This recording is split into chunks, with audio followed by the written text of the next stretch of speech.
আসসালামু আলাইকুম রহমতুল্লাহ। প্রিয় বিবি অনার্স শেষ বর্ষের শিক্ষার্থীবৃন্দ, তেজগাঁও মহিলা কলেজ কর্তৃক আয়োজিত অনলাইন ক্লাসে তোমাদেরকে স্বাগত জানাচ্ছি। আমি তবিবুর রহমান শেখ, সহকারী অধ্যাপক ও বিভাগীয় প্রধান, হিসাব বিজ্ঞান বিভাগ, তেজগাঁও মহিলা কলেজ, ফার্মগেট, তেজগাঁও, ঢাকা। আশা করি আল্লাহর অশেষ মেহেরবানিতে তোমরা সবাই ভালো আছো। আলহামদুলিল্লাহ, আমিও ভালো আছি। তোমাদের আমি করাচ্ছিলাম হিসাব বিজ্ঞান অ্যাডভান্স অ্যাকাউন্টিং 2 অধ্যায় 3 কনসোলিডেটেড স্টেটমেন্ট। এটা মেইনলি আগে হোল্ডিং কোম্পানি নামে পরিচিত ছিল, এখন বইয়ে নামকরণ আলাদা করা হয়েছে। গত ক্লাসে আমি থিওরি নিয়ে আলোচনা করেছিলাম। আজ তোমাদের একটি ম্যাথ করাবো। আমি তোমাদের করাবো আজ তোমাদের পাঠ্য বইয়ের প্রবলেম 34। এই অধ্যায় থেকে একটি অঙ্ক অবশ্যই পরীক্ষায় থাকে। অধ্যায়টি একটু শ্রম দিলে ইনশাল্লাহ তোমরা পারবে। আর তোমরা একটু বাসায় শ্রম দিও, তাহলে বিষয়টি তোমাদের কাছে সহজ হয়ে যাবে। তাহলে আমরা শুরু করি। এই অঙ্কের ক্ষেত্রে আমাদের যে কাজগুলো করতে হবে, দেখো অঙ্কটা যে কত তারিখে ক্রয় করা হয়েছে, এটি একটু গুরুত্বপূর্ণ কাজ, এটা খুবই গুরুত্বপূর্ণ।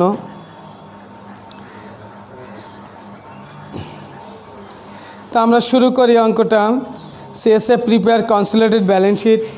কনসোলিডেটেড ব্যালেন্স শিট করার জন্য আমাদের অনেকগুলো ওয়ার্কিংস করতে হবে। এই অঙ্কে দেখো 8টি ওয়ার্কিংস করেছে। এই 8টি ওয়ার্কিংস করে তারপর কনসোলিডেটেড ব্যালেন্স শিট করতে হবে। আসলে কনসোলিডেটেড ব্যালেন্স শিট খুব সহজ, কিন্তু ওয়ার্কিংসগুলো তোমাদের মনোযোগ দিয়ে শিখতে হবে। প্রথমে 1 নম্বর ওয়ার্কিং হচ্ছে আমাদের রেশিও বের করা। অর্থাৎ আমরা গত ক্লাসে শিখেছিলাম যে এই অঙ্কের মধ্যে 2টি অংশ, একটি হচ্ছে হোল্ডিং কোম্পানি আর একটি হচ্ছে মাইনরিটি। হোল্ডিং কোম্পানি যত শেয়ার ক্রয় করে নেয় সাবসিডিয়ারি থেকে, সেটা বাদ দিলে অবশিষ্ট যা থাকবে তাই মাইনরিটি। আমরা এখানে একটু দেখি, হোল্ডিং কোম্পানি এখানে এইচ লিমিটেড হোল্ডিং আর এস লিমিটেড হচ্ছে সাবসিডিয়ারি। এখানে দেখো এইচ লিমিটেড 1500 শেয়ার ক্রয় করে নিয়েছে। তোমার ডান পাশে ব্যালেন্স শিটে দেখো 1500 share in S limited at cost, অর্থাৎ 2000 শেয়ারের মধ্যে 1500 ক্রয় করে নিয়েছে। তাহলে হোল্ডিং কোম্পানি অনুপাত হবে 1500, আর মাইনরিটি যারা রয়ে গেছে কোম্পানিতে সংখ্যালঘু, তাদের শেয়ারের পরিমাণ 500। তাহলে আমরা রেশিওটা বের করে নিই। 1 নম্বর ওয়ার্কিংস হবে রেশিও।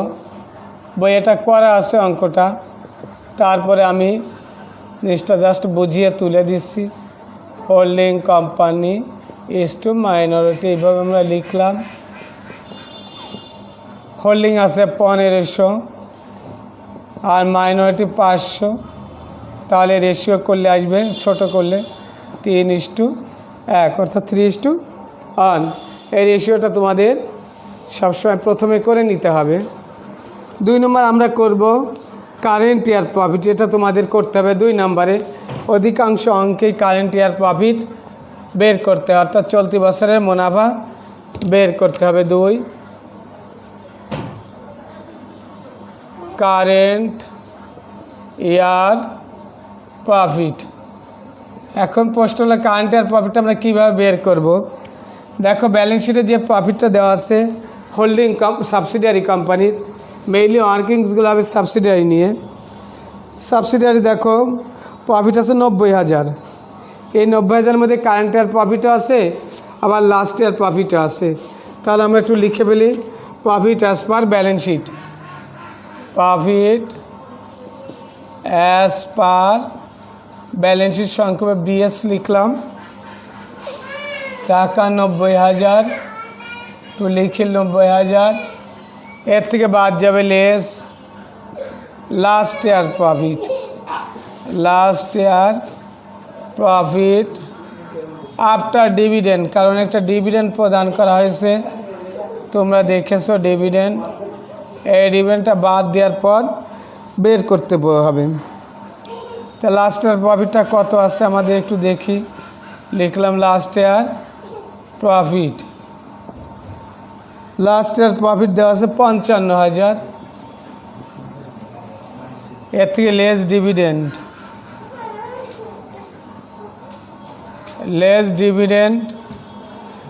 ডিভিডেন্ডের পরিমাণ আছে দেখো 10%। এখানে ডিভিডেন্ডের পরিমাণ বলেছে শেষের দিকে দেখো তোমরা বলা 12.5% দ্বিতীয় লাইনে। তাহলে 2 লাখের 12.5% হোল্ডিংয়ের আছে, সাবসিডিয়ারি আছে 2 লাখ শেয়ার, 12.5% করলে আসবে 25,000। আউটার কলামে যাবে 30,000। এই টোটাল যে প্রফিট আছে 90,000, এর মধ্যে কারেন্ট ইয়ারও আছে, লাস্ট ইয়ারও আছে। লাস্ট ইয়ার 30,000 বাদ দিলে থাকে 60,000। এই 60,000ই হলো কারেন্ট ইয়ার প্রফিট। নেক্সট 3 নম্বর আমাদের বের করতে হবে ক্যাপিটাল প্রফিট।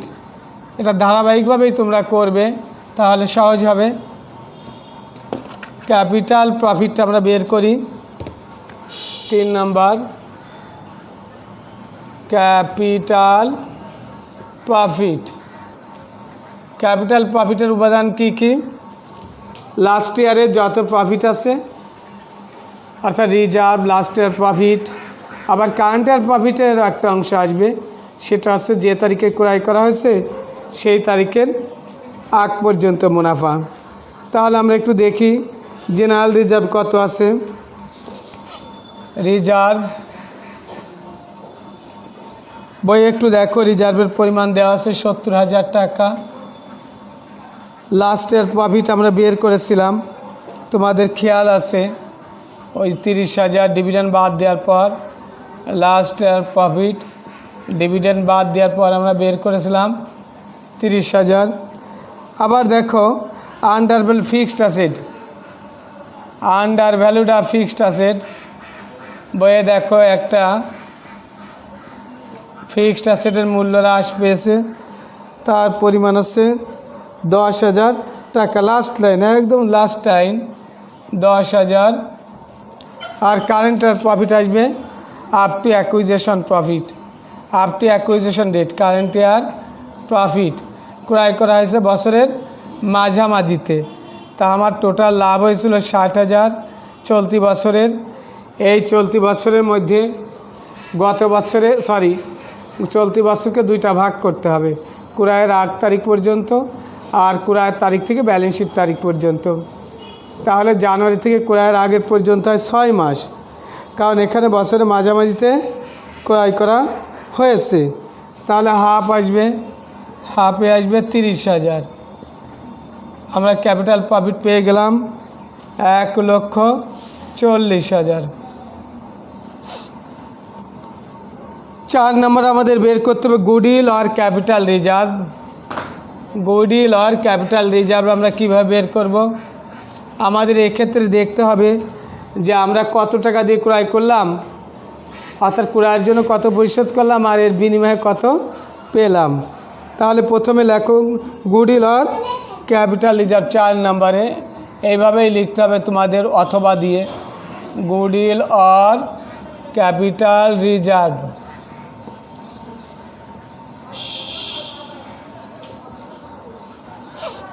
তাহলে আমরা লিখব paid up value of share.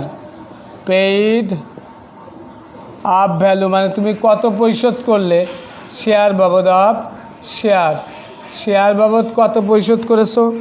দেখো এটা অ্যাসেট পাশে ডান পাশে দেওয়া আছে 1500 শেয়ার 2,40,000 দিয়ে ক্রয় করা হয়েছে, এটা ছিল পরিশোধ মূল্য। আর এটাকে ফেস ভ্যালু আমরা লিখতে পারি। ফেস ভ্যালুটা কত আমরা একটু দেখি। ফেস ভ্যালু এই 1500 শেয়ার ক্রয় করা হয়েছিল, শেয়ারের দাম ছিল 100 করে, তার মানে 1.5 লাখ টাকা। এটাকে ফেস ভ্যালু বলা হয়।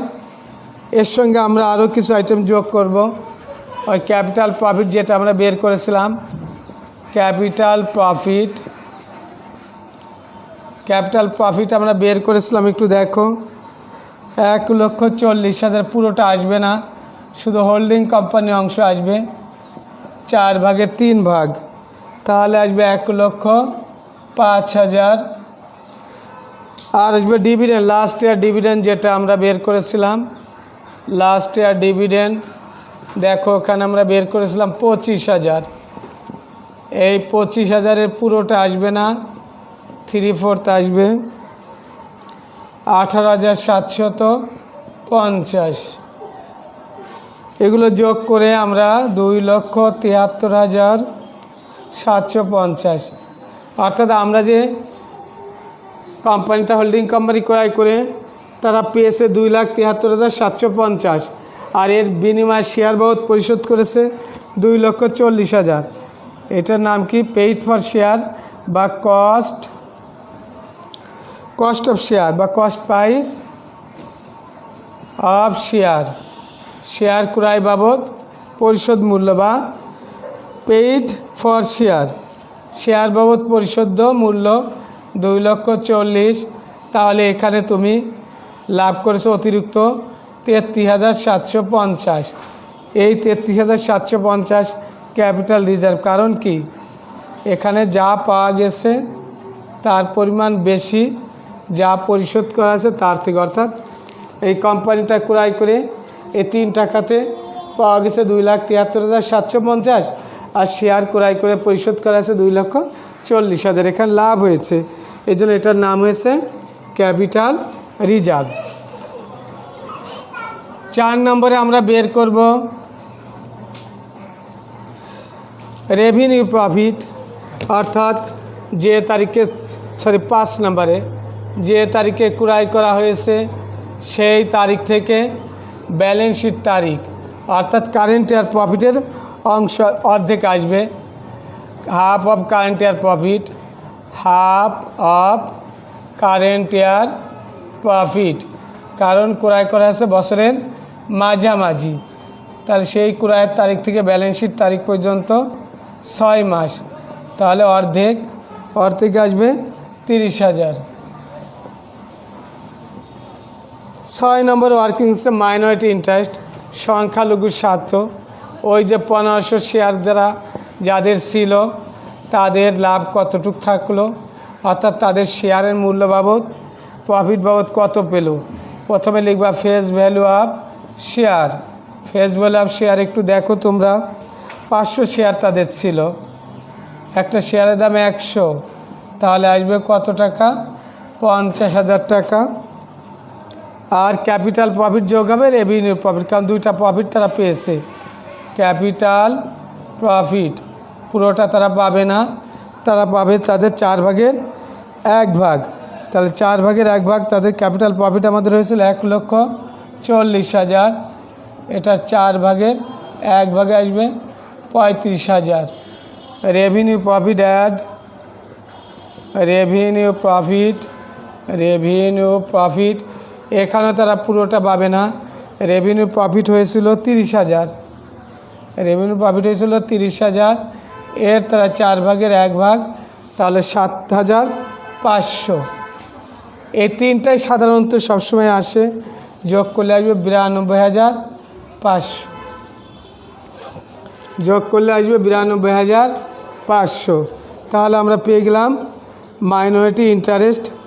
7 নম্বরে বের করেছে আনরিয়ালাইজ প্রফিট। একটু আলোচনা করা দরকার, আনরিয়ালাইজ প্রফিট কাকে বলে। হোল্ডিং কোম্পানি সাবসিডিয়ারি কোম্পানির মধ্যে যে আন্তঃলেনদেন হয়, এই আন্তঃলেনদেনের যদি কিছু অংশ যে তারিখে ক্রয় করা হয়েছে ক্রয়ের আগের তারিখ পর্যন্ত অবশিষ্ট থাকে, বিক্রয় না হয়, এর মধ্যে যে প্রফিট থাকে এই প্রফিটটাকে বলা হয় আনরিয়ালাইজ প্রফিট। কারণ 2টা কোম্পানি এখন এক হয়ে গিয়েছে, বাইরে যেহেতু প্রোডাক্টটা বিক্রয় হয়নি, এ কারণে এটাকে রিয়ালাইজ প্রফিট বলা যাবে না। আনরিয়ালাইজ প্রফিট একটু দেখো, এখানে বলা আছে কোম্পানির মধ্যে যে আন্তঃলেনদেন হয়েছে এই লেনদেনের মধ্যে তারা লাভ করেছিল 25%, তারা লাভ করেছিল 25%। আনরিয়ালাইজড প্রফিট তাদের যে 12,000 টাকা পণ্য তাদের ভিতর ইন্টার লেনদেন হয়েছে, দেখো এর মধ্যে তারা লাভ করেছে 25%। তার নিচে 125 দিয়ে ভাগ 25 দিয়ে গুণ, কারণ এখানে বলা হয়েছে একটু দেখো এই লাইনটা একটু গুরুত্বপূর্ণ, অনেকে ভুল করো। প্রফিট 25% অন কস্ট, যদি কস্ট বলে তাহলে কি করতে হবে, নিচে 125 আসবে, অর্থাৎ 100 সঙ্গে 25% যোগ করে 125 আসবে। আর এখানে গুডস যেটা অবশিষ্ট রয়ে গেছে, অবিকৃত হয়নি, তার পরিমাণ 12,000। এই 12,000 টাকার উপর তোমাকে বের করতে হবে। সর্বশেষ হচ্ছে 8 consolidated profit and loss account বা প্রফিট অ্যান্ড লস অফ কি হোল্ডিং কোম্পানি। হোল্ডিং কোম্পানি এখন টোটাল লাভ, এটাকে কিন্তু কনসোলিডেটেড প্রফিট অ্যান্ড লস বলা হয়, কোম্পানি। তাহলে আমরা লিখি প্রফিট অফ, এখানে হোল্ডিং হচ্ছে H limited as per balance sheet. তাদের যে একটা ব্যালেন্স শিট আগে থাকতে আছে, সেই ব্যালেন্স শিট অনুসারে কত আছে, 1,50,000 এটা দেওয়া আছে। আর সে নতুন যে কোম্পানিটা সে ক্রয় করে নিল, এখানে সে যে লাভ করেছে লাভগুলো এখানে যোগ হবে। রেভিনিউ প্রফিট পুরোটা আসবে না, কারণ 30,000-এর তার অংশটা আসবে। হোল্ডিং আছে 4 ভাগের 3 ভাগ, তাতে আসে 22,500। আর লেস ডিভিডেন্ড, ওই যে লাস্ট ইয়ার ডিভিডেন্ড এর মধ্যে অন্তর্ভুক্ত আছে, ওটা বাদ দিতে হবে। Last year dividend, total dividend ছিল 25,000, এর মধ্যে হোল্ডিংয়ের অংশটাই শুধু আসবে 4 ভাগের 3 ভাগ, এতে আসবে তোমার 18,750। লেস আনরিয়ালাইজড প্রফিট, যেটা আমরা বের করলাম মাত্র, আনরিয়ালাইজড প্রফিট আছে 2,400, দুটা বাদ যাবে, ব্র্যাকেট দিয়ে দিলাম।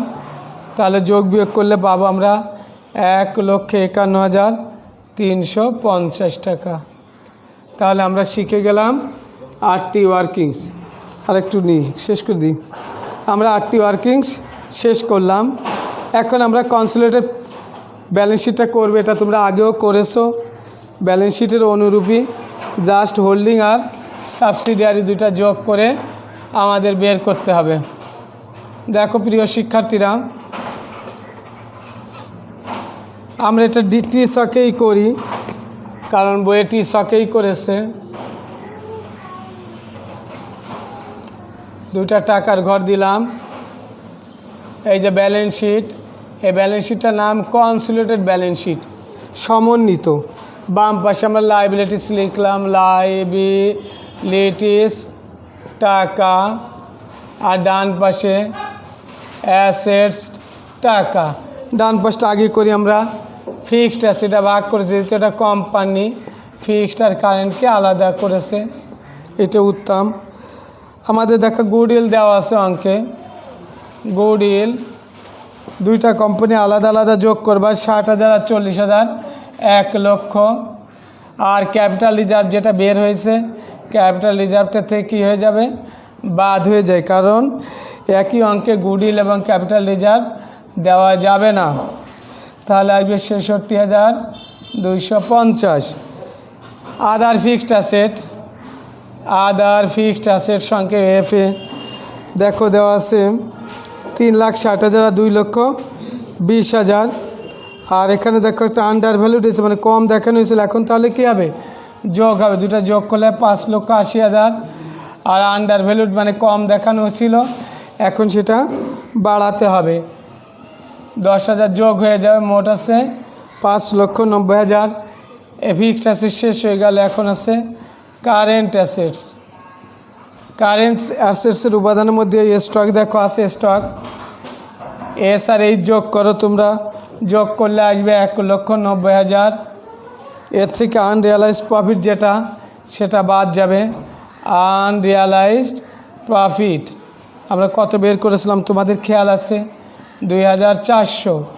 এটা বাদ দিলে থাকে 1,87,600। নিচের জায়গা নিয়ে আমি উপরে চলে যাই।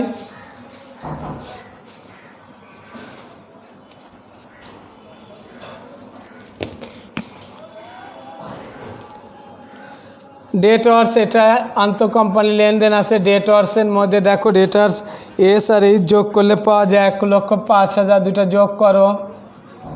লেস ইন্টার কোম্পানি ট্রানজ্যাকশন বা মিউচুয়াল ডেটও বলা হয়, ইন্টার ট্রানজ্যাকশন।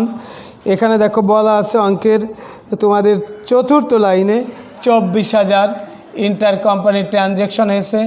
আর ইন্টার কোম্পানি ট্রানজ্যাকশন সবসময় বাদ দিতে হবে, কারণ দুইটা কোম্পানি এখন এক হয়ে গিয়েছে। আর cash at bank, cash at bank দুইটা কোম্পানি এস আর এইচ যোগ করো 85,000, দুইটা যোগ করলে আসবে 85,000। আমরা অ্যাসেট প্রাইস যোগ করলে পাবো 10,09,850। এটা তোমরা আগেও করেছো। আসলে কনসোলিডেটেড ব্যালেন্স শিট সেমই, শুধু দুইটা কোম্পানির ব্যালেন্স শিটে যোগ করতে হবে। এখন লাইবিলিটিস পাশটা আমরা যোগ করি। শেয়ার ক্যাপিটালটা আগে লিখি। শেয়ার ক্যাপিটাল দেখো আছে এইচ লিমিটেডে 5 লক্ষ আমরা লিখে দিলাম। রিজার্ভ দেখো আছে রিজার্ভ অ্যান্ড সারপ্লাস, তা তোমরা আমি সরাসরি হেডার লিখলাম না, 1,20,000। হোল্ডিং কোম্পানিটা আসবে consolidated profit and loss account, যেটা আমরা বের করেছিলাম, তোমাদের খেয়াল আছে 1,51,350। এবার কারেন্ট লাইবিলিটিস একটু খেয়াল করো। এর মধ্যে ক্রেডিটর্স আসবে আগে, ক্রেডিটর্স দুইটা যোগ করো। এস আর এইচটা যোগ করলে 1,30,000। আর ডেটর যেমন একটি ইন্টার কোম্পানি ট্রানজ্যাকশন আছে, এখানেও ইন্টার কোম্পানি ট্রানজ্যাকশনটা বাদ যাবে 24,000। ডেটর থেকে 24,000 বাদ, ক্রেডিটর থেকেও 24,000 বাদ, তাহলে থাকলে 1,06,000। বিলস পেয়েবল দেখো একটা লাইবিলিটিস দেওয়া আছে,